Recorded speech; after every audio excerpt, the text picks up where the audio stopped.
right, so there are many from some of the other churches here in our community. Hey, that is no fair.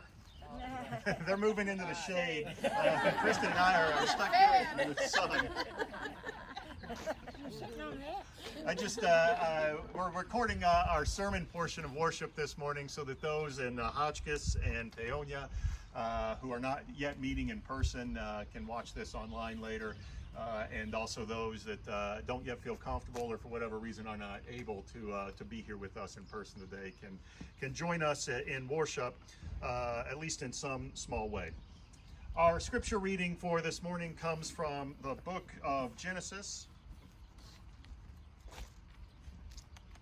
chapter 18, verses 1 through 15. And this is the story of Abraham and Sarah and how they received the promise, or at least heard again the promise of God.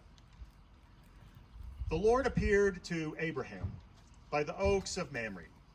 As he sat at the entrance of his tent in the heat of the day, he looked up and saw 3 men standing near him. When he saw them, he ran from the tent entrance to meet them and bowed down to the ground. He said, "My Lord, if I find favor with you, do not pass by your servant. Let a little water be brought, and wash your feet, and rest yourself under the tree. Let me bring a little bread, that you may refresh yourselves, and after that you may pass on, since you have come to your servant." So they said, "Do as you have said." And Abraham hastened to the tent to Sarah, and said, "Make ready quickly 3 measures of choice flour, knead it, and make cakes." Abraham ran to the herd and took a calf, tender and good, and gave it to the servant, who hastened to prepare it. Then he took curds and milk and the calf that he had prepared and set it before them.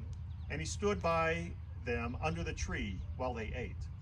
And they said to him, "Where is your wife Sarah?" And he said, "There in the tent." Then one said, "I will surely return to you in due season, and your wife Sarah shall have a son." And Sarah was listening at the tent entrance behind him. Now Abraham and Sarah were old, advanced in age. It had ceased to be with Sarah after the manner of women.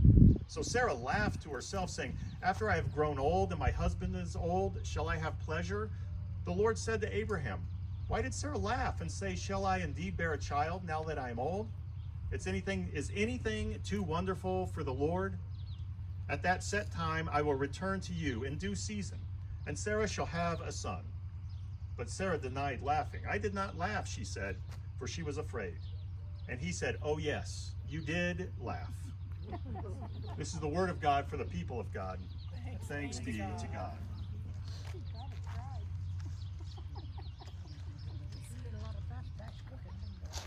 Well, this story is wonderful and rich and has so many different facets to it. But the one I want to focus on for this morning is the act of hospitality. Because in these 15 verses, the first 8 verses really deal with how Sarah and Abraham offered hospitality to 3 strangers who showed up in their midst. Now, in our house, we love to eat sushi. And usually when I say that, I see some scowls because people know what sushi is. It's raw fish.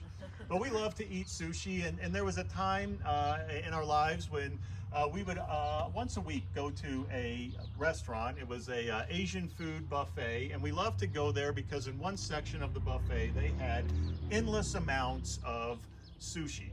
And so we would go to this restaurant fairly regularly, and we would eat way too much food, and we would eat way too much sushi. But after we'd been there for a couple of times, the owner of that restaurant began to recognize us.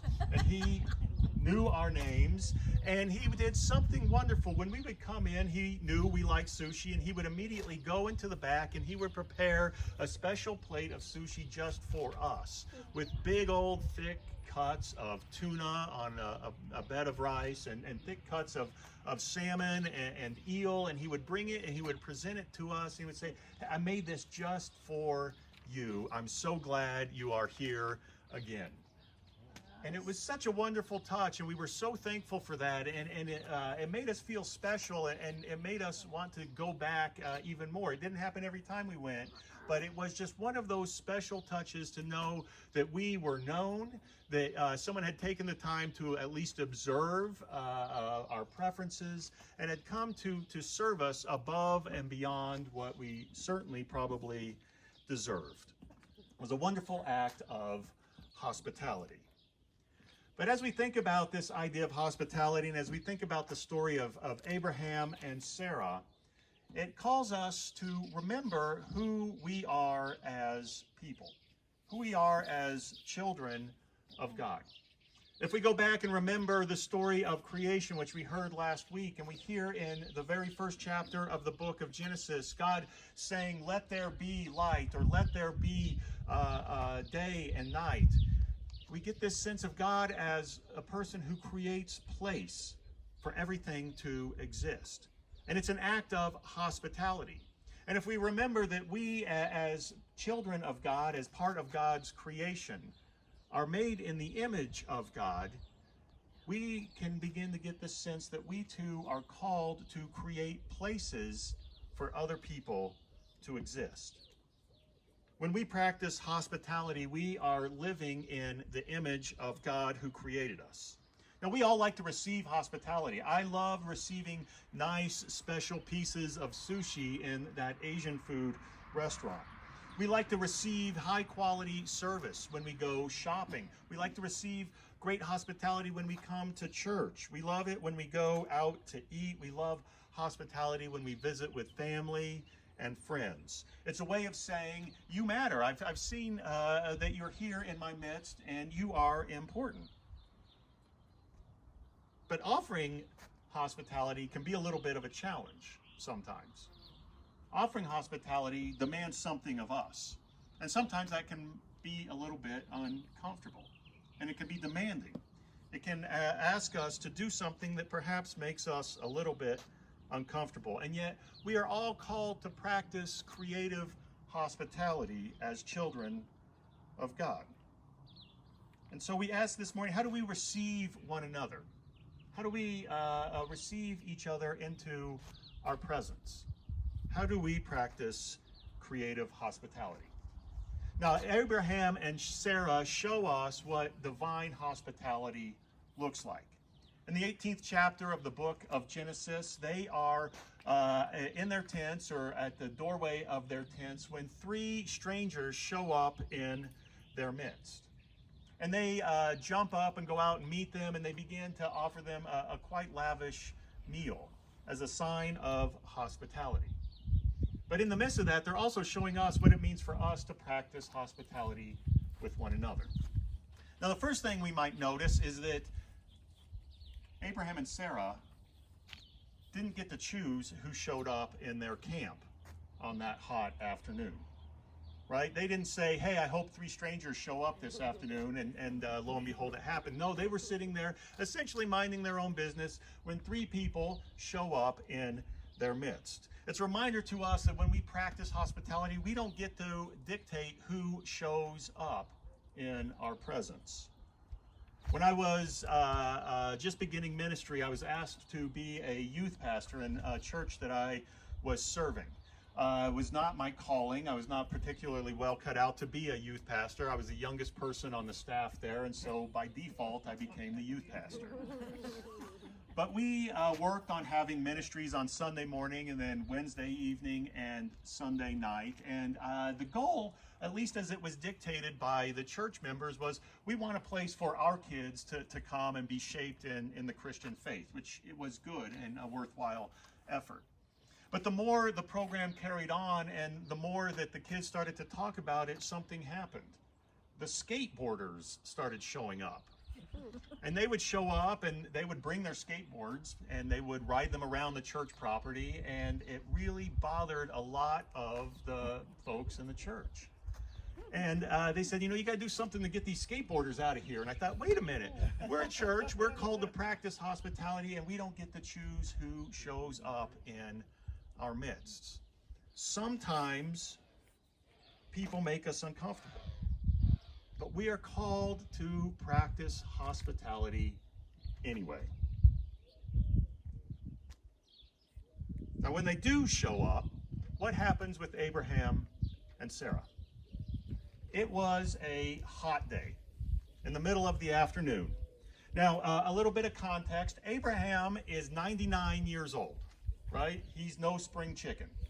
And not only that, if you go back and read chapter 17 of the book of Genesis, you will find that Abraham and God have just had an encounter, and God has reiterated to Abraham that if you walk with me, you walk before me, I will be your God, and I will bless you and your generations so that they may too be a blessing to all the nations.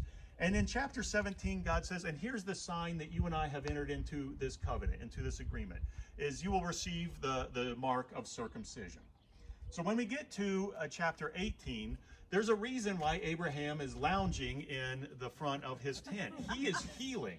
He is, in a moment of rest and recovery, right? So the circumstances for receiving guests are not particularly good for Abraham. He's healing, it's hot, he's old, and here come these guests. And what does Abraham do?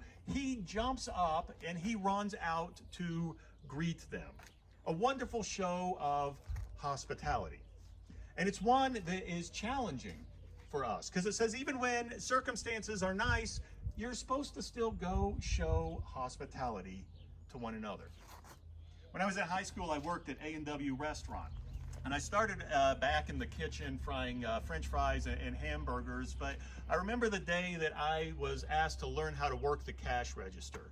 And of course, you had to be trained on how to do that. And until you are thoroughly trained, you have someone that kind of guides you along that process.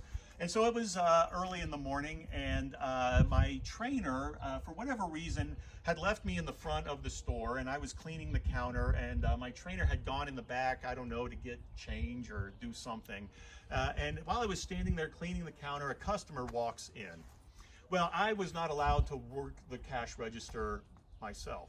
So I kind of looked at him and continued to clean the counter. Well, after about 45 seconds of this going on, the customer rightfully slammed his hand on the counter and said, "Fine," and walked out the door. Now, why in my mind I didn't just say, "Hey, I can't work the cash register, let me go find someone who can." I chose to, in essence, just lounge there at the doorway of my tent and do nothing, right? And that customer perceived that. I wasn't willing to jump up and offer hospitality to him in that moment. Abraham and Sarah teach us that hospitality, we don't get to choose when someone shows up in our midst, but we're still called to run to them and receive them warmly. Now, what does Abraham do? He says, "Oh, here, sit down and I'll bring you some water and a crust of bread." But what does he really do? He turns to Sarah and says, "Let's get the most lavish meal we can." He goes out to his herd and he says to his servant there, "Pick the best calf you can and prepare it. We're going to put on the best meal we have for these three guests." Hospitality requires us to give our very best. And I tell you what, this is where I really curse Abraham and Sarah. A couple weeks ago, we had some friends over at our house, and we were just kind of hanging out. Our kids were playing outside in the backyard, and we were enjoying the opportunity to just be in the presence of human beings that were not part of our family. But the day was getting late, and we were getting near dinner time. Now, the week before, we had decided that we were going to order some king salmon from Alaska, and they were going to ship it in, and it was great. And we had some, and it was the most delicious salmon, but it was not necessarily cheap. And so as dinner time is approaching, I'm aware that I have a pound of king salmon sitting in my refrigerator ready to be put on the grill. Now, I also had some homestead burger patties, which is great, wonderful meat, but it's a little cheaper than salmon from Alaska. So in my head, I know what I should do as a good guest to extend hospitality to our friends. I should say, hey, I got the most delicious king salmon straight from Alaska. Why don't you stay for dinner? But in the words that came out of my mouth were, hey, I have homestead natural beef. Why don't you eat a hamburger? Right? Hospitality, see, now I'm convincing you I'm a terrible host, right? And it's true. I'm also cheap. But hospitality asks us that we give the very best we have to whoever shows up in our midst. That we offer them the very best. That we give them king salmon when we know it would be much more economical for them to eat homestead beef. Now the other thing is that hospitality involves the whole household here, right? Abraham sees the guests and he jumps up and he gets a lot of credit for being a good host, but if you watch really carefully what Abraham does is he just kind of coordinates things. He has Sarah and his servant prepare the whole meal. And he probably takes credit for it, right? Right? But the idea that I see here is that it wasn't just the act of one person that was hospitality. It was the entire household. It required everybody to participate in extending hospitality to these visitors. When we think about the church, we oftentimes have a greeter, right? And the greeter's job is to welcome people in. But the greeter isn't the only person who extends hospitality. Each and every one of us has some role to play in acts of welcoming someone into our midst. And so hospitality is an act of the entire household of God. In fact, there's some indication that when people come visit a church, it's always nice if the pastor calls them or writes them a letter or sends them an email after they visit. But what really matters to people is that someone else in the pews with them does that. Because it's the pastor's job to practice hospitality. But it really means something when the entire household is extending welcome to a new person in our midst.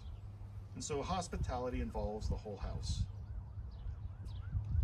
Now here's the other kicker, is that Abraham and Sarah, they certainly, as they extend hospitality to these three guests in their presence, they hear the promise that Sarah will indeed bear a child, even in her old age. But they don't receive that because of their hospitality. That promise had already been made. These three guests are just reminding them of the promise that God has already made. And so there's this sense in which we practice hospitality not because we expect some reward or we expect something in return. We practice it because it's who we are. Sarah and Abraham didn't extend hospitality to these three because they expected to receive a blessing from God. They did it because that's who they were and that's who they understood themselves to be. And so we are called to be people of hospitality. But that can be demanding, right? It's not an easy task for us to practice this hospitality. And yet we are called to do that because we are created in the image of a God who is hospitable or gives us the very hospitality that we are called to extend to others. And there's millions of ways that we can practice hospitality, right? We can sit right here and see some of the ways that this church practices hospitality. There is a playground right next to us, right? And if you come up here, you can sometimes see kids playing here during the week. I know my kids always say, oh, we like to go to Crawford Church because they got a playground. And if they were here this morning, I guarantee you we would be annoyed by them on the swings and slides right now. Right? That's a sign of hospitality. I was up here on a week ago Friday, and there were people all over our picnic tables over here under the tree in front of the church. And they were conversing and sharing and taking a break in the cool shade. And I was like, whoa, that is one way that we extend hospitality as a church. We have a water fountain over here. I don't know if that works, but it's a place for people to stop and be refreshed. We were planning as a church to offer up invitations for Easter. Of course, this never happened, but we have ways of extending hospitality by inviting people to come and be a part of our ministries. We have pizza dinners and potlucks and even fundraisers as ways of extending hospitality. We have food distributions and thrift stores that invite people to come into our midst and experience the grace of God. But we can do even more with our hospitality. And as we were talking about just this morning during our prayer time, right, there's such a need for hospitality, for us to sit down and see who is in our midst right now, and to see them, to know their needs, to find ways that we can respond with the best that we have to offer as people of the Christian faith. To say, we don't have to agree. We don't even have to like another person's position. We don't get to choose who shows up in our midst, but we can choose how we respond and how we listen and how we engage and how we offer ourselves to one another. It's an act of hospitality, and one that can be profoundly transformational. The question I hear from Sarah and Abraham's encounter with those three midst is, who's showing up in our lives? Who's showing up around us? Are we rushing out to provide the very best that we have to offer to another person?